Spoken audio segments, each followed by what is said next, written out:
Catch you up on what happened with the DNA experts. So both of the DNA experts said pretty much the exact same thing with very minute differences. Here's the basics, and then I'll tell you what I think.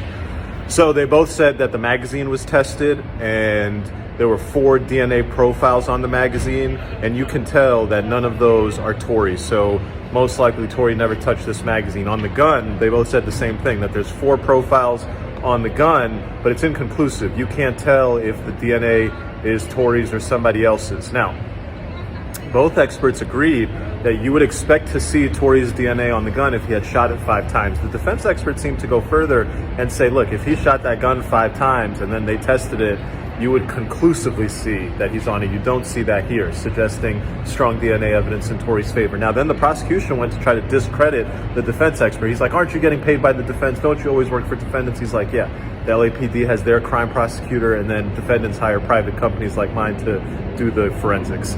It's like, oh, okay, well, how much are you getting paid? The guy's like $250 an hour. How much has he paid you total? The guy's like $6,000. It's like, oh, well, it was really kind of just like, look, there's experts, man. This guy's been doing it forever. He's like, are you accredited? And he's like, no, I didn't apply for accreditation. I'm certified by the same people who do accreditation. It's like, well, what does that mean? He's like, well, twice a year, our lab people all get tested. They send them blind samples. They have to do the analysis, send it back, and then we get the results. He's like, oh, okay, well, what are the results? He's like, well, we never got anything wrong.